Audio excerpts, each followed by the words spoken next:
Physics പരീക്ഷയ്ക്ക് ഒന്നും പഠിച്ചിട്ടില്ല, എന്തെങ്കിലുമൊക്കെ എഴുതിയിട്ട് ജയിച്ചാൽ മാത്രം മതി എന്ന് വിചാരിക്കുന്ന കുട്ടികളുണ്ടാവും. അപ്പൊ അവർക്ക് വേണ്ടിയിട്ടുള്ള ഒരു വീഡിയോ ആണ് കേട്ടോ ഇത്. നിങ്ങൾ കഴിയുന്നത്ര പഠിക്കണം കേട്ടോ. എന്നാലും ജസ്റ്റ് ഈ വീഡിയോ ഞാൻ ഇവിടെ ഇടുന്നു എന്നേ ഉള്ളൂ. 1 മുതൽ 3 വരെ ചാപ്റ്റേഴ്സിന്റെ റിവിഷൻ വീഡിയോ ഞാൻ ചാനലിൽ ഇട്ടിട്ടുണ്ട്. 4, 5, 6 ചാപ്റ്റേഴ്സിൽ നിന്നാണ് കൂടുതൽ മാർക്കിൽ ചോദ്യം ചോദിക്കാൻ സാധ്യത. ഓക്കെ, അപ്പൊ നമുക്ക് ഇമ്പോർട്ടൻ്റ് ആയ ഈസി ടോപ്പിക്സ് മാത്രം ഒന്ന് കവർ ചെയ്യാം. ഒരു ചോദ്യം ഇതാണ് സാധ്യത: എന്താണ് ഭൂഗുരുത്വാകർഷണ ബലം എന്ന്? അപ്പൊ നിങ്ങൾ ഇങ്ങനെ എഴുതണം: എല്ലാ വസ്തുക്കളെയും ഭൂമി ആകർഷിക്കുന്നുണ്ട്. ഇതിന്റെ ദിശ ഭൂമിയുടെ കേന്ദ്രത്തിലേക്കാണ്. ഓക്കെ, ഭൂമിയുടെ കേന്ദ്രത്തിലേക്കാണ് അതിന്റെ ദിശ. ഈ ആകർഷണ ബലമാണ് ഭൂഗുരുത്വാകർഷണ ബലം എന്ന് എഴുതി. ഓക്കെ, പിന്നെ ഒരു കാര്യം, ഈ ഭൂഗുരുത്വാകർഷണ ബലത്തെ, ഈ ആകർഷണ ബലത്തെ സ്വാധീനിക്കുന്ന ഘടകങ്ങൾ എന്തൊക്കെയാണെന്ന് ചോദിച്ചാൽ, ഒരു ഘടകവും ഇല്ലേ, അത് മാസാണ് കേട്ടോ. എന്താണ്? ഒരു ഘടകം മാസാണ്. മാസ് കൂടുമ്പോൾ ഈ ആകർഷണ ബലം കൂടും. പിന്നെ ഒന്ന് പറയുന്നത് വസ്തുവിലേക്കുള്ള അകലമാണ്. എന്താണ്? അകലം. ഒന്ന് മാസ്, ഒന്ന് അകലം. ഓക്കെ, വസ്തുവിലേക്കുള്ള അകലമാണ്. അകലം കൂടുമ്പോൾ ആകർഷണ ബലം കൂടും. ഈ 3 പോയിന്റ്സ് ഒന്ന് നോട്ട് ചെയ്തോ. എന്താണ്? ഭൂമി എല്ലാ വസ്തുക്കളെയും അതിന്റെ കേന്ദ്രത്തിലേക്ക് ആകർഷിക്കുന്നു കേട്ടോ. ഓക്കെ, വസ്തുവിന്റെ മാസ് കൂടിയാൽ ഈ ആകർഷണ ബലം കൂടും. എന്താണ്? മാസ് കൂടുമ്പോൾ ഈ ഭൂഗുരുത്വാകർഷണ ബലം എന്താവും? കൂടും. ഓക്കെ, കൂടും രണ്ടും കൂടും. ഓക്കെ, ഇനി അകലം കൂടിയാൽ ഈ ആകർഷണ ബലം കുറയാണ് ചെയ്യുന്നത്. എന്താണ്? വസ്തുവിലേക്കുള്ള ഈ അകലം കൂടുകയാണെങ്കിൽ ആകർഷണ ബലം കുറയുകയാണ് ചെയ്യുന്നത് കേട്ടോ. ഓക്കെ, ഭൂമി മാത്രമാണോ ഇത്തരത്തിൽ ആകർഷണ ബലം പ്രയോഗിക്കുന്നത്? അല്ല, എല്ലാ ആകാശഗോളങ്ങളും അതായത് പ്രപഞ്ചത്തിലുള്ള എല്ലാ വസ്തുക്കളും പരസ്പരം ആകർഷിക്കുന്നുണ്ട്. അതാണ് സാർവിക ഗുരുത്വാകർഷണ നിയമം എന്ന് പറയുന്നത്. ഓക്കെ, സാർവിക ഗുരുത്വാകർഷണ നിയമത്തിന്റെ ഇക്വേഷൻ ആദ്യം പഠിക്കണം. എന്താണ് സാർവിക ഗുരുത്വാകർഷണ ബലം എന്താണെന്ന് ചോദിക്കാൻ സാധ്യതയുണ്ട്. നിങ്ങൾ ആദ്യം ഇക്വേഷൻ പഠിക്കണം. എന്താണത്? ഇതാണ് കേട്ടോ. F is equal to G m1 m2 by d square. എന്താണ്? F is equal to G, capital G, m1 m1 ഗുണിക്കണം m2 by d square. ഇതിൽ G എന്ന് പറഞ്ഞാൽ അതൊരു സ്ഥിരാങ്കമാണ്. അതിന്റെ വാല്യൂ 6.67 ഗുണിക്കണം 10⁻−11 ആണ്. എന്താണ്? 6.67 ഗുണിക്കണം 10⁻−11. യൂണിറ്റ് ഇതാണ് കേട്ടോ. ഓക്കെ, ഇതിന്റെ വാല്യൂ മാറൂല. നിങ്ങൾക്ക് അറിയില്ലെങ്കിൽ ഒന്നുമില്ലെങ്കിൽ G എന്നെങ്കിലും അവിടെ എഴുതി വെച്ചോ. ഓക്കെ, ഇതില് F പറഞ്ഞാൽ ബലമാണ് കേട്ടോ, ആകർഷണ ബലമാണ്. G എന്താണെന്ന് ഇപ്പൊ പറഞ്ഞു. G ഗുണിക്കണം m1 എന്ന് പറഞ്ഞാൽ ഒരു വസ്തുവിന് മാസം തന്നിട്ടുണ്ടാവും. ഒന്നാമത്തെ വസ്തുവിന് മാസം m1 5 കിലോഗ്രാം 6 കിലോഗ്രാം എന്തെങ്കിലും ആയിരിക്കും. ഓക്കെ, m2 അത് തന്നിട്ടുണ്ടാവും മിക്കവാറും. അപ്പൊ അതാണ് m2 ഹരിക്കണം d സ്ക്വയർ. പറഞ്ഞാൽ d എന്ന് പറഞ്ഞാൽ എന്തെന്ന്? ഈ വസ്തുക്കൾ തമ്മിലുള്ള അകലമാണ്, അതിന്റെ സ്ക്വയർ. അപ്പൊ 2 ആണെങ്കിൽ 2 സ്ക്വയർ എത്ര? 4 ആവും. 4 ആണെങ്കിൽ 4 സ്ക്വയർ എത്ര? 16 ആവും. ഓക്കെ, അങ്ങനെയാണ് ഇക്വേഷൻ. ഈ ഇക്വേഷൻ പഠിച്ചാൽ നിങ്ങൾക്ക് എന്താണ് സാർവിക ഗുരുത്വാകർഷണ ബലം എന്ന് വെച്ചാൽ ഇത് എഴുതി വെക്കാം. എന്താണ്? ഒരു പോയിന്റ് ഇതാണ്: പ്രപഞ്ചത്തിലുള്ള എല്ലാ വസ്തുക്കളും പരസ്പരം ആകർഷിക്കുന്നു. ഓക്കെ, എളുപ്പമല്ലേ? പിന്നെ പറയണം, 2 വസ്തുക്കൾ തമ്മിലുള്ള ആകർഷണ ബലം എന്ന് പറഞ്ഞാൽ, എന്നാൽ 2 വസ്തുക്കൾ തമ്മിലുള്ള ഈ ആകർഷണ ബലം എന്ന് പറഞ്ഞാൽ അവയുടെ മാസുകൾ ഉണ്ടല്ലോ, ആ മാസുകളുടെ ഗുണനഫലത്തിന് നേർ അനുപാതത്തിലും. കണ്ടോ? ഈ മാസുകളുടെ ഗുണനഫലം മുകളിലല്ലേ ഇവിടെ കൊടുത്തിട്ടുള്ളത്? അത് ആലോചിച്ചാൽ മതി. അവയുടെ മാസുകളുടെ ഗുണനഫലത്തിന് നേർ അനുപാതവും അകലത്തിന്റെ വർഗത്തിന്, എന്താണ്? അകലത്തിന്റെ വർഗത്തിന് വിപരീത അനുപാതത്തിലും ആയിരിക്കും എന്ന് എഴുതി വെച്ചാൽ. ഓക്കെ, അപ്പൊ അതാണ് ആ ഒരു പോയിന്റ് പറഞ്ഞിട്ടുള്ളത്. മാസുകളുടെ ഗുണനഫലത്തിന് നേർ അനുപാതത്തിലും അകലത്തിന്റെ വർഗത്തിന് വിപരീത അനുപാതത്തിലുമാണ് എന്നാണ് പറഞ്ഞത്. സാർവിക ഗുരുത്വാകർഷണ നിയമം കേട്ടോ. ഓക്കെ, പിന്നെ ആ ഇക്വേഷൻ വെച്ചിട്ട് ഒരു പ്രോബ്ലം എഴുതാൻ പഠിക്കണം. എന്താണ് ഇക്വേഷൻ? എന്താണ്? F is equal to G m1 m2 ഹരിക്കണം d സ്ക്വയർ. അപ്പൊ അതിൽ m1 5 കിലോഗ്രാം തന്നിട്ടുണ്ട് ചോദിച്ചോ, m2 10 കിലോഗ്രാം തന്നിട്ടുണ്ട് ചോദിച്ചോ, d അകലവും തന്നിട്ടുണ്ട് ചോദിച്ചോ, അത്ര ഒരു 2 മീറ്റർ ആണ് തന്നിട്ടുണ്ട് ചോദിച്ചോ. അങ്ങനെയാണെങ്കിൽ ഇക്വേഷൻ നിങ്ങൾ ഡയറക്റ്റ് ഇട്ട് കൊടുത്താൽ മതി. എന്താണ്? G ഗുണിക്കണം m1 എത്രയാണ്? ഇവിടെ 10 ആണെന്ന് അറിയാം അല്ലെ? അപ്പൊ 10 ഗുണിക്കണം m2 എത്രയാണ്? 5 ഹരിക്കണം ഇവിടെ അകലത്തെ 2, അപ്പൊ 2ന്റെ സ്ക്വയർ എടുക്കണം 4. ഓക്കെ, ഇങ്ങനെ എഴുതി വെച്ചിട്ട് ചെയ്തിട്ട് കൊടുത്താൽ മതി. ഓക്കെ, അടുത്തൊരു ചോദ്യം ഗുരുത്വാകർഷണ ത്വരണത്തിനെ കുറിച്ചിട്ടാണ് ചോദ്യം. ഓക്കെ, ഗുരുത്വാകർഷണ ത്വരണം എന്ന് പറഞ്ഞാൽ, ഭൂഗുരുത്വാകർഷണ ത്വരണം എന്ന ചോദ്യത്തിന് ഉത്തരം ഇതാണ്: ഭൂഗുരുത്വാകർഷണ ബലത്താൽ വസ്തുക്കൾക്കുണ്ടാകുന്ന ത്വരണം. ഓക്കെ, എന്താണ് ഭൂഗുരുത്വാകർഷണ ത്വരണം എന്ന് പറഞ്ഞാൽ? ഭൂഗുരുത്വാകർഷണ ബലമുണ്ട് താഴേക്ക്, വസ്തുക്കൾ താഴേക്കുണ്ട്. അപ്പൊ അത് കാരണം വസ്തുക്കൾക്കുണ്ടാകുന്ന ത്വരണമാണ് ഭൂഗുരുത്വാകർഷണ ത്വരണം. ഇതിനെ പ്രതീകം എന്താണെന്ന് വെച്ചാൽ G ആണ് കേട്ടോ, സ്മോൾ G.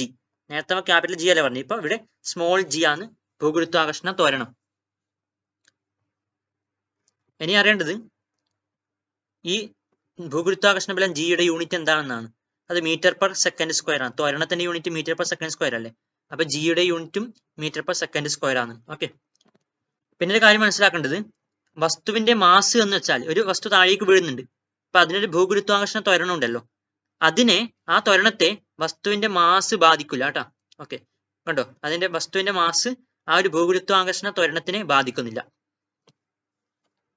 പിന്നെ ഒരു കാര്യം, മാവിൽ നിന്ന് മാങ്ങയും ഇലയും രണ്ട് വ്യത്യസ്ത മാസുള്ള വസ്തുക്കളാണ്. അവ ഒരേ സമയം താഴേക്ക് പതിച്ചാൽ രണ്ടും ഒരുമിച്ച് എത്തുന്നുണ്ടോ? ഇല്ല. മാങ്ങ ആദ്യം വീഴും, ഇല മല്ലേ വീഴും. കാരണം എന്താണ്? ഇലയിൽ വായുവിന്റെ ഒരു പ്രതിരോധം മുകളിലേക്കുണ്ട്, അതുകൊണ്ടാണ് ഇല മല്ലേ വീഴുന്നത്. ഓക്കെ, വായു ചെലുത്തുന്ന സ്വാധീനം കാരണമാണ് ഇല, തൂവൽ, കടലാസ് തുടങ്ങിയവ സാവധാനം പതിക്കുന്നത്. പിന്നെ ഒരു കാര്യം പഠിക്കേണ്ടത്, ഈ ജി ഇല്ലേ, ഭൂഗുരുത്വാകർഷണ ത്വരണം ജി ഉണ്ടല്ലോ, ആ ജിയുടെ വാല്യൂ 9.8 ആണ്. 9.8 യൂണിറ്റ് എന്താണ്? Metre per second square. ഉണ്ടോ ജി?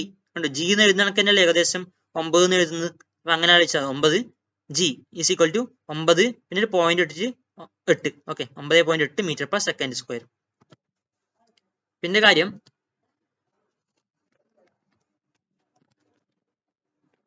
ഭൂകേന്ദ്രത്തിൽ നിന്ന് അകലം ഏറ്റവും കൂടിയ ഭാഗം ഏതാണ്? ഭൂമധ്യരേഖാ പ്രദേശമാണ്. ഈ ചിത്രം നോക്കിക്കോ. ഇത് ഭൂമിയാണെങ്കിൽ ധ്രുവത്തിലേക്ക് അകലം കുറവാണ്, ഭൂമധ്യരേഖക്ക് അകലം കൂടുതലാണ്. പിന്നെ ഒരു ചോദ്യം ചോദിക്കാൻ സാധ്യത, ജി ഇല്ലേ, ഭൂഗുരുത്വാകർഷണ ത്വരണം, ഇതിന്റെ മൂല്യം ഏറ്റവും കൂടുതൽ എവിടെയാണെന്ന് ചോദിക്കാൻ ചാൻസ് ഉണ്ട്. ഉത്തരം ധ്രുവ പ്രദേശത്താണ്. ഓക്കെ, ഏറ്റവും കൂടുതൽ ധ്രുവ പ്രദേശത്താണ് ജിയുടെ വാല്യൂ. കൊണ്ടോ, ധ്രുവത്തിലേക്ക് കുറച്ച് മാത്രമേ അകലുള്ളൂ, അതുകൊണ്ട് ഇവിടെയാണ് ജിയുടെ മൂല്യം ഏറ്റവും കൂടുതൽ. അകലം കുറച്ച് മാത്രമാണ് ഇവിടത്തേക്കുള്ളത്, അതുകൊണ്ട് ജിയുടെ മൂല്യം ഇവിടെ കൂടുതലാണ്. ഓക്കെ, പിന്നെ ഒരു ചോദ്യം ഇമ്പോർട്ടന്റ് ആണ്, ഭൂകേന്ദ്രത്തിൽ ജിയുടെ മൂല്യം, അതായത് ഭൂഗുരുത്വാകർഷണ ത്വരണത്തിന്റെ മൂല്യം എത്ര ചോദിക്കാൻ ചാൻസ് ഉണ്ട്. ഉത്തരം എന്താണ്? 0. ഓക്കെ, ഭൂകേന്ദ്രത്തിൽ എത്ര? 0. അതിന്റെ കാരണം എന്ന് പറഞ്ഞാൽ, ഈ കേന്ദ്രത്തിൽ വെച്ച വസ്തുക്കളെ എല്ലാ ഭാഗത്തു നിന്നും ആകർഷിക്കുന്ന ബലങ്ങൾ തുല്യമായതിനാൽ അതിന്റെ വാല്യൂ 0 ആവുന്നതിനായി, അതിന്റെ മൂല്യം 0 ആവുന്നതിനാണ്. എന്താണ് ഉത്തരം? ഭൂകേന്ദ്രത്തിൽ 0 ആണ് ജിയുടെ മൂല്യം, വസ്തുവിനെ എല്ലാ ഭാഗത്തു നിന്നും ആകർഷിക്കുന്ന ബലങ്ങൾ തുല്യമായതിനാൽ എന്ന് പറഞ്ഞാൽ മതി. ഓക്കെ, പിന്നെ ചോദ്യം, ഗുരുത്വാകർഷണ ബലം എന്നത് പരസ്പര ആകർഷണ ബലമാണല്ലോ. അന്തരീക്ഷത്തിൽ പറന്നുയർന്ന വിമാനത്തിന്റെ പ്രവർത്തനം നിലച്ചുപോയാൽ വിമാനം താഴേക്ക് പതിക്കുന്നത് പോലെ ഭൂമി വിമാനത്തിലേക്ക് ഉയർന്നു പോകുന്നില്ലല്ലോ. എന്തായിരിക്കും കാരണം? ഇവിടെ ഭൂമിയുടെ മാസ് വളരെ കൂടുതലാണ്, അതുകൊണ്ട് ഭൂമിക്കുണ്ടാകുന്ന ത്വരണം വളരെ കുറവാണ്. അങ്ങനെ പറഞ്ഞാൽ മതി. ഓക്കെ, എന്താണ് ഇങ്ങനെ പറഞ്ഞാൽ മതി, ഭൂമിക്കുണ്ടാകുന്ന ത്വരണം 0-ന് സമാനമാണ്, കാരണം അതിന്റെ മാസ് വളരെ കൂടുതലാണ്. പിന്നെ ചന്ദ്രനിലെ ഭൂഗുരുത്വാകർഷണ ത്വരണം എന്ന് വെച്ചാൽ ജിയുടെ ഭൂഗുരുത്വാകർഷണ ത്വരണം അല്ല, വ്യത്യാസമുണ്ട്. ഭൂമിയുടെ ഭൂഗുരുത്വാകർഷണ ത്വരണത്തിന്റെ ഏകദേശം 1/6, അതായത് 1/6 മാത്രമാണ് ചന്ദ്രനിലെ ഭൂഗുരുത്വാകർഷണ ത്വരണത്തിന്റെ വാല്യൂ. എന്താണ്? ഭൂമിയിലെ ജിയുടെ മൂല്യത്തിന്റെ 1/6, 1/6. ഭൂമിയിൽ ഒരു വസ്തുവിന് 60 കിലോഗ്രാം ഭാരം ഉണ്ടെങ്കിൽ, 60 ന്യൂട്ടൺ ഭാരം ഉണ്ടെങ്കിൽ, ഓക്കെ, 60 കിലോഗ്രാം ഭാരമോ അല്ലെങ്കിൽ എന്തെങ്കിലും ആവട്ടെ, അല്ലെങ്കിൽ 60 ന്യൂട്ടനോ അങ്ങനെ എന്തെങ്കിലും ഒരു ഭാരം ഉണ്ടെങ്കിൽ അതിന്റെ 1/6 ചന്ദ്രനിലെ ഭാരം. ഓക്കെ, ഭൂമിയിലെ ഭാരത്തിന്റെ 1/6 ചന്ദ്രനിലെ ഭാരം. ചന്ദ്രനിലെ ഭാരം തന്നിട്ടില്ലെങ്കിൽ അതിന്റെ 6 ഇരട്ടി ആയിരിക്കും ഭൂമിയിലെ ഭാരം. ഓക്കെ, എന്നൊരു ചോദ്യം, മാസും ഭാരവും തമ്മിലുള്ള വ്യത്യാസം ചോദിക്കാൻ ചാൻസ് ഉണ്ട്. മാസ് അളക്കുന്നത് കോമൺ ബാലൻസ് എന്ന ഒരു സംവിധാനം ഉപയോഗിച്ചാണ്. എന്താണ്? സാധാരണ തുലാസ് അല്ലെങ്കിൽ കോമൺ ബാലൻസ് എന്നൊക്കെ പറയും. എന്താ അളക്കുന്നത്? മാസ് അളക്കുന്നത് കോമൺ ബാലൻസ്. സ്പ്രിംഗ് ബാലൻസ് ഉണ്ടോ? ഇതിൽ നിങ്ങൾ കൊളുത്തിയിട്ടാൽ താഴോട്ട് വലിയും, അപ്പൊ ഇവിടെ ഒരു റീഡിങ് കാണിക്കും. അത് സ്പ്രിംഗ് ബാലൻസ് ഉപയോഗിക്കുന്നത് ഭാരം അളക്കാൻ വേണ്ടിയിട്ടാണ്. ഓക്കെ, കാരണം താഴോട്ടുള്ള ഭാരം കാരണമാണല്ലോ ഇത് വലിയുന്നത്. അപ്പൊ സ്പ്രിംഗ് ബാലൻസ് ഉപയോഗിക്കുന്നത് ഭാരം അളക്കാൻ. പിന്നെ ഇതുപോലെ പ്ലാറ്റ്ഫോം ബാലൻസ്, ഇതൊക്കെ ഭാരം അളക്കാൻ വേണ്ടിയിട്ട്. മാസ് അളക്കുന്ന എന്താണ്? രണ്ട് സൈഡിലുള്ളത്. Okay, common balance. മാസും ഭാരവും തമ്മിലുള്ള വ്യത്യാസം ചോദിക്കാൻ ചാൻസ് ഉണ്ട്. മാസ് കോമൺ ബാലൻസ് ഉപയോഗിച്ച് അളക്കുന്നു, സ്പ്രിംഗ് ബാലൻസ് ഉപയോഗിച്ച് ഭാരം അളക്കുന്നു. മാസ് എന്ന് വെച്ചാൽ ഒരു വസ്തുവിൽ അടങ്ങിയിരിക്കുന്ന ദ്രവ്യത്തിന്റെ അളവാണ്. ഭാരം എന്ന് വെച്ചാൽ ഇതൊരു ബലമാണ്. ഭാരം എന്നത് ഒരു ബലമാണ്. ഭൂമിയിലായിരിക്കുമ്പോൾ ഭൂമി ആകർഷിക്കുന്ന ബലമാണ് ഭൂമിയിലെ ഭാരം. ഓക്കെ, പിന്നെ നിർബാധ പതനം എന്ന് വെച്ചാൽ എന്താണെന്ന് ചോദിക്കാൻ ചാൻസ് ഉണ്ട്. നിർബാധ പതനം എന്ന് പറഞ്ഞാൽ ഒരു വസ്തുവിനെ മുകളിൽ നിന്ന് താഴേക്ക് സ്വതന്ത്രമായിട്ട് വീഴാൻ അനുവദിച്ചു കഴിച്ചോ. ഓക്കെ, മുകളിൽ വസ്തു ഉണ്ടായിനി, ജസ്റ്റ് അവിടുന്ന് കൈവിട്ടപ്പോൾ സ്വതന്ത്രമായിട്ട് താഴേക്ക് വീഴുന്നു. ഇങ്ങനെ സ്വതന്ത്രമായിട്ട് വീഴുന്ന ആ ഒരു അവസ്ഥയെ പറയുന്നതാണ് നിർബാധ പതനം. എന്താണ്? ഒരു വസ്തുവിനെ ഉയരത്തിൽ നിന്ന് സ്വതന്ത്രമായിട്ട് താഴേക്ക് വീഴാൻ അനുവദിച്ചാൽ അത് ഭൂമിയുടെ ആകർഷണ ബലത്താൽ മാത്രം ഭൂമിയിലേക്ക് പതിക്കും, സ്വതന്ത്രമായിട്ട് പതിക്കും. ഇതിനെയാണ് പറയുന്നത് നിർബാധ പതനം എന്ന് പറയുന്നത്. ഓക്കെ, നിർബാധ പതനം. ഒരു ചോദ്യം, നിർബാധ പതന സമയത്ത് വസ്തുവിന്റെ ഭാരം എത്രയായിരിക്കും ചോദിക്കാൻ ചാൻസ് ഉണ്ട്. അപ്പൊ എന്താണ്, വസ്തുവിന് ഭാരം ഉണ്ടാവില്ല. നിർബാധം ഒരു വസ്തു താഴേക്ക് പതിക്കുമ്പോൾ അതിന്റെ ഭാരം 0 ആയിരിക്കും.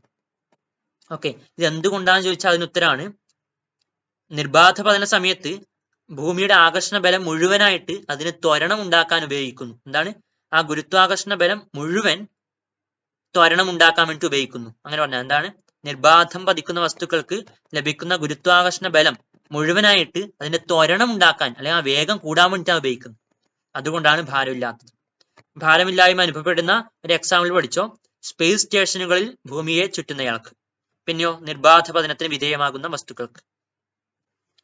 വർത്തുള ചലനം എന്ന് പറഞ്ഞാൽ ഇല്ലേ, വർത്തുള ചലനം എന്ന് പറഞ്ഞാൽ ഒന്നുമില്ല, വൃത്താകൃതിയിലുള്ള ചലനമാണ്. വൃത്താകൃതിയിലുള്ള ചലനമാണ് വർത്തുള ചലനം. ഒരു എക്സാമ്പിൾ എന്താണ്, കല്ല് കയറിൽ കെട്ടിയിട്ട് കറക്കുന്നത്, വട്ടത്തിൽ അല്ലെ, വട്ടം വൃത്തത്തിൽ വൃത്താകൃതിയിൽ കറക്കുന്നത്.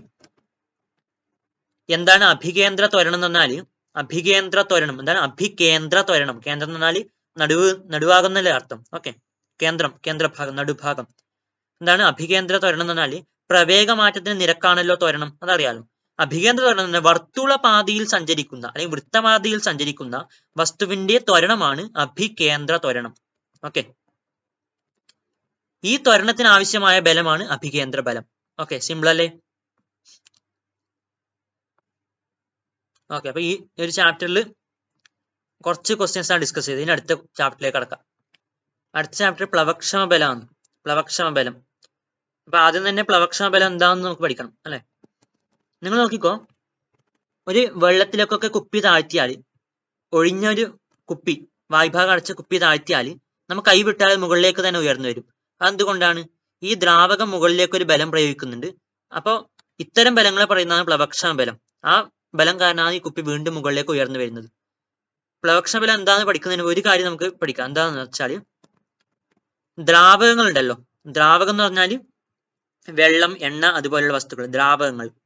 പിന്നെ വാതകങ്ങൾ ഉണ്ടല്ലോ അല്ലെ, വാതകം, കാർബൺ ഡൈ ഓക്സൈഡ്, പിന്നെ അന്തരീക്ഷ വായു ഒക്കെ പറയാം.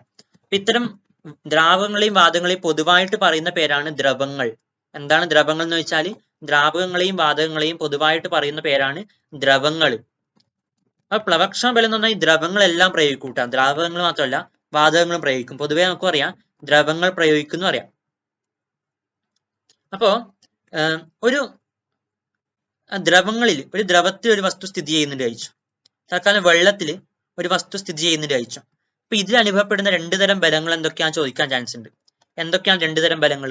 ഒന്ന്, സ്വാഭാവികമായിട്ടും ആ വസ്തുവിൽ താഴേക്ക് അതിന്റെ ഭാരം ഉണ്ടാവും. അപ്പൊ എന്താണ് താഴേക്ക് അനുഭവപ്പെടുന്ന ബലം, അതായത് വസ്തുവിന്റെ ഭാരം ഒന്നാമത്തെ. രണ്ടാമത്തെ ബലം എന്ന് പറഞ്ഞാൽ ഈ വസ്തുവിൽ മുകളിലേക്ക് ആ ദ്രവം ഒരു ബലം പ്രയോഗിക്കുന്നുണ്ട്. ഓക്കെ, അതിനെ പറയുന്നതാണ് പ്ലവക്ഷമ ബലം. അപ്പൊ ദ്രവം മുകളിലേക്ക് പ്രയോഗിക്കുന്ന പ്ലവക്ഷമ ബലം. പ്ലവക്ഷമ ബലം എന്താണെന്ന് വെച്ചാൽ ഇത് എഴുതാം. ഒരു വസ്തു പൂർണ്ണമായോ അല്ലെങ്കിൽ ഭാഗികമായോ, പൂർണ്ണമായോ പറഞ്ഞാൽ വെള്ളമാണെങ്കിൽ വെള്ളത്തിൽ പൂർണ്ണമായിട്ട് മുങ്ങിക്കിടക്കുന്നത്, ഭാഗികമായോ പറഞ്ഞാൽ കുറച്ച് പുറത്തും കുറച്ച് ഉള്ളിലായിട്ട്. ഓക്കെ, അപ്പൊ ഒരു വസ്തു പൂർണ്ണമായോ ഭാഗികമായോ ഒരു ദ്രവത്തിൽ മുങ്ങിയിരിക്കുമ്പോൾ ആ വസ്തുവിൽ ദ്രവം മുകളിലേക്കൊരു ബലം പ്രയോഗിക്കുന്നുണ്ട്. അതിനെ പറയുന്ന പേരാണ് പ്ലവക്ഷമ ബലം. ഉദാഹരണം പറയാം, ജലത്തിനുള്ളിൽ നിന്ന് വായു കുമിളകൾ മുകളിലേക്ക് ഉയരുന്നില്ലേ, അത് പ്ലവക്ഷമ ബലം കാരണമാണ്. ആ ബലം കാരണം ഇത് മുകളിലോട്ട് പോകുന്നത്. പിന്നെയോ ഹൈഡ്രജൻ ബലൂണ് കൈവിടുകയാണെങ്കിൽ മുകളിലേക്ക് പോകുന്നില്ലേ, അത് പ്ലവക്ഷമ ബലം കാരണമാണ്. ഓക്കെ, ഇനി പ്ലവക്ഷമ ബലം എങ്ങനെ അളക്കാൻ തീർച്ചയായും നിങ്ങൾ അറിഞ്ഞിരിക്കണം. പ്ലവക്ഷമ ബലം എന്ന് പറഞ്ഞു, പക്ഷെ എങ്ങനെ അളക്കണം? പ്ലവക്ഷമ ബലം കണക്കാക്കല് എങ്ങനെയാന്ന് വെച്ചാൽ, ആ വസ്തുവിന് ഇതേപോലെ വായുവിൽ വെച്ചിട്ട് അതിന്റെ ഭാരം അളക്കാം. ഓക്കെ, വായുവിലെ ഭാരം നമുക്ക് സ്പ്രിംഗ് ബാലൻസ് ഉപയോഗിച്ച് അളന്നു നോക്കാം. ഇവിടെ റീഡിങ് കാണിക്കും. പിന്നെ ആ ദ്രവത്തിലേക്ക് താഴ്ത്തിയിട്ട് അപ്പോഴും ഇവിടെ ഒരു ഭാരം കാണിക്കുമല്ലോ, അതും അളക്കാം അല്ലെ. ആ ദ്രവത്തിലെ ഭാരം, ഇവിടെ ജലം എടുത്തോണ്ട് ജലത്തിലെ ഭാരം എന്നാക്കിയേ ഉള്ളൂ. അപ്പൊ ഈ ഭാരക്കുറവുണ്ടല്ലോ, ഈ വായുവിലെ ഭാരത്തിൽ നിന്ന് ജലത്തിലെ ഭാരം കുറക്കാം. വായുവിലെ ഭാരം 10 ന്യൂട്ടനും ഈ ദ്രവത്തിൽ കിട്ടിയ ഭാരം 6 ന്യൂട്ടനും ആണെന്ന് ചോദിച്ചോ. അപ്പൊ ഇത് കുറച്ചാൽ ഒരു ഉത്തരം കിട്ടേ അല്ലെ, 10 × 6 = 4 ന്യൂട്ടൺ. ഇതല്ലേ ഭാരക്കുറവ്? ഇത് തന്നെയാണ് പ്ലവക്ഷമ ബലം. സിമ്പിൾ അല്ലേ? പ്ലവക്ഷമ ബലം എന്ന് പറഞ്ഞാൽ ഭാര വ്യത്യാസം കണക്കാക്കിയാണ്. അപ്പൊ എന്താണ്, ഒരു വസ്തു ദ്രവത്തിൽ സ്ഥിതി ചെയ്യുമ്പോൾ അതിൽ അനുഭവപ്പെടുന്ന പ്ലവക്ഷമ ബലം എന്ന് പറഞ്ഞാൽ വസ്തുവിന്റെ ഭാരക്കുറവിന് അല്ലെങ്കിൽ ഭാര വ്യത്യാസത്തിന് തുല്യമായിരിക്കും. എന്തൊക്കെയാണ്? ഈ വായുവിലെ ഭാരം എത്രയാണ് കണക്കാക്കുന്ന നോക്കാം. ഓക്കെ, എന്നിട്ട് ഏത് ദ്രവത്തിലാണോ മുക്കിയത്, ഇവിടെ ജലത്തിലാണ്, അപ്പൊ ജലത്തിലെ ഭാരം നോക്കാം. ഇതിൽ നിന്ന് കുറച്ചാൽ ഉത്തരം കിട്ടി. പ്ലവക്ഷമ ബലം. പ്ലവക്ഷമ ബലത്തെ സ്വാധീനിക്കുന്ന ഘടകങ്ങൾ നോക്കിക്കോ. പ്ലവക്ഷമ ബലത്തെ സ്വാധീനിക്കുന്ന ഘടകങ്ങൾ, ഒന്ന് ദ്രവത്തിന്റെ സാന്ദ്രത. എന്താണ്? ദ്രവത്തിന്റെ സാന്ദ്രതയാണ് പ്ലവക്ഷമ ബലത്തെ സ്വാധീനിക്കുന്ന ഒരു ഘടകം. പിന്നെ ഒന്ന് പറഞ്ഞാല് വസ്തുവിന്റെ വ്യാപ്തമാണ്. ഓക്കെ, എന്താണ്? ദ്രവത്തിന്റെ സാന്ദ്രത പിന്നെ വസ്തുവിന്റെ വ്യാപ്തം. ഓക്കെ, പ്ലവക്ഷമ ബലത്തെ സ്വാധീനിക്കുന്ന രണ്ട് ഘടകങ്ങൾ: ദ്രവത്തിന്റെ സാന്ദ്രത, ഏത് ദ്രവത്തിലാണോ സ്ഥിതി ചെയ്യുന്നത് അതിന്റെ സാന്ദ്രത, പിന്നെ ഏത് വസ്തുവാണോ സ്ഥിതി ചെയ്യുന്നത് അതിന്റെ വ്യാപ്തം. ഓക്കെ, നോക്കിക്കോ. ഒരേ മാസമുള്ള രണ്ട് വസ്തുക്കൾ ഉണ്ട് ചോദിച്ചു. പക്ഷെ ഇതിൽ അനുഭവപ്പെടുന്ന പ്ലവക്ഷമ ബലം ഇവിടെ വ്യത്യസ്തമാണ്. കാരണം എന്താ വെച്ചാൽ ഇത് ഇരുമ്പ് കട്ടിയുടെ വ്യാപ്തം എന്താണ്? കൂടുതലാണ് ചെമ്പ് കട്ടിയുടെ വ്യാപ്തത്തിനേക്കാളും. വ്യാപ്തം കൂടിയാൽ അതിൽ അനുഭവപ്പെടുന്ന പ്ലവക്ഷമ ബലവും കൂടും. ഓക്കെ, മനസ്സിലായല്ലോ? എന്താണ്? രണ്ട് പോയിന്റ്സ് അല്ലേ ഞാൻ പറഞ്ഞത്. ദ്രവത്തിന്റെ സാന്ദ്രതയും വസ്തുവിന്റെ വ്യാപ്തവും. വസ്തുവിന്റെ വ്യാപ്തം കൂടുതലാണെങ്കിൽ അതിൽ കൂടുതൽ പ്ലവക്ഷമ ബലം അനുഭവപ്പെടും. അതേപോലെ ദ്രവത്തിന്റെ സാന്ദ്രത കൂടിയാൽ അവിടെയും കൂടുതൽ പ്ലവക്ഷമ ബലം അനുഭവപ്പെടും. നോക്കിക്കോ, ഒരേ വസ്തു പൂരിത ഉപ്പുലായനിയിലും വെള്ളത്തിലും താഴ്ത്തുന്ന അയച്ചോ. പൂരിത ഉപ്പുലായനിക്കാണ് സാന്ദ്രത കൂടുതൽ വെള്ളത്തിനേക്കാളും.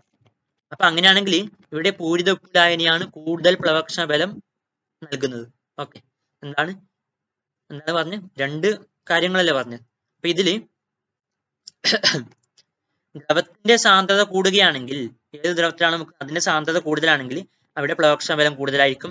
വസ്തുവിന്റെ വ്യാപ്തം കൂടിയാലും പ്ലവക്ഷമ ബലം കൂടും. ഓക്കെ, നോക്കിക്കോ, ഒരു ചോദ്യമുണ്ട്, ഇമ്പോർട്ടന്റ് ആണ്. എന്താ വെച്ചാല് ഇതിനൊക്കെ ഉത്തരം എന്താ നോക്കണം. കപ്പൽ ശുദ്ധജല തടാകത്തിൽ നിന്ന് കടലിലേക്ക് കടക്കുമ്പോൾ കൂടുതൽ ഉയരുന്നു. കാരണം എന്തേ? ശുദ്ധജല തടാകം എന്ന് പറഞ്ഞാല് അതിന്റെ സാന്ദ്രത കടൽ ജലത്തിനേക്കാളും കുറവാണല്ലേ. അപ്പൊ കടലിലേക്ക് കടക്കുമ്പോൾ എന്തായി? സാന്ദ്രത കൂടി, ദ്രവത്തിന്റെ സാന്ദ്രത കൂടി. അപ്പൊ കൂടുതൽ പ്ലവക്ഷമ ബലം അനുഭവപ്പെടും. അതുകൊണ്ട് എന്തായി? കൂടുതൽ ഉയരുന്നു. പിന്നെ ചാവുകടലിൽ ആരും തന്നെ പൂർണ്ണമായും മുങ്ങിപ്പോകുന്നില്ല. ചാവുകടലിൽ അതിന്റെ സാന്ദ്രത കൂടുതലാണ് ആ വെള്ളത്തിന്. അതുകൊണ്ട് കൂടുതൽ പ്ലവക്ഷമ ബലം നൽകും. അതുകൊണ്ട് മുങ്ങിപ്പോകുന്നില്ല. അതേപോലെ ഈ കോഴിമുട്ടയുടെ കാര്യം. ഓക്കെ, ഇനി ആർക്കിമിഡീസ് തത്വം എന്ന് പറഞ്ഞാൽ എന്താണെന്ന് നോക്കണം. ആർക്കിമിഡീസ് തത്വം എന്ന് പറഞ്ഞാൽ ഒരു വസ്തു ഒരു ദ്രവത്തിൽ പൂർണ്ണമായോ ഭാഗികമായോ മുങ്ങിയിരിക്കുമ്പോൾ ആ വസ്തുവിൽ ദ്രവ ഒരു പ്ലവക്ഷമ ബലം പ്രയോഗിക്കുന്നുണ്ട് അറിയാലോ. ആ പ്ലവക്ഷമ ബലം എന്ന് പറഞ്ഞാൽ വസ്തു ആദേശം ചെയ്യുന്ന ദ്രവത്തിന്റെ ഭാരത്തിന് തുല്യമായിരിക്കും. എന്ന് വെച്ചാൽ വസ്തു ആദേശം ചെയ്യുന്ന ദ്രവത്തിന്റെ ഭാരം എന്ന് പറഞ്ഞാൽ ഇപ്പൊ ഈ വെള്ളത്തിലേക്ക് ഒരു വസ്തു താഴ്ത്തിയാൽ ഈ ലെവലിൽ നിന്ന് വെള്ളം എന്താകും? കുറച്ച് ഉയരും അല്ലെ. അപ്പൊ ഈ ഉയർന്ന ഭാഗത്തിനെ പറഞ്ഞ ആദേശം ചെയ്ത ദ്രവം എന്ന് പറയുന്നത്. ഓക്കെ, അപ്പൊ ആർക്കിമിഡീസ് തത്വം എന്ന് പറഞ്ഞാൽ പറയുന്നത് പ്ലവക്ഷമ ബലം എന്ന് പറഞ്ഞാൽ ഈ ആദേശം ചെയ്യുന്ന ദ്രവം ഉണ്ടല്ലോ ഇതിന്റെ ഭാരത്തിന് തുല്യമായിരിക്കുന്നതാണ്. Okay, simple. ഇതാണ് ഒരു വസ്തു പൂർണ്ണമായോ ഭാഗികമായോ ഒരു ദ്രവത്തിൽ മുങ്ങിയിരിക്കുമ്പോൾ അതിൽ അനുഭവപ്പെടുന്ന പ്ലവക്ഷമ ബലം വസ്തു ആദേശം ചെയ്യുന്ന ദ്രവത്തിന്റെ ഭാരത്തിന് തുല്യമായിരിക്കും. ഇനി അടുത്ത പ്ലവന തത്വമാണ്. പ്ലവന തത്വം എന്ന് പറഞ്ഞാൽ ഒരു വസ്തു ദ്രവത്തിൽ പൊങ്ങിക്കിടക്കുമ്പോൾ എന്നാ പറയുന്നത്. ഓക്കെ, പൊങ്ങിക്കിടക്കുമ്പോൾ ആ വസ്തുവിന്റെ ഭാരവും വസ്തു ആദേശം ചെയ്യുന്ന ദ്രവത്തിന്റെ ഭാരവും തുല്യമായിരിക്കും. ഓക്കെ, നോക്കിക്കോ,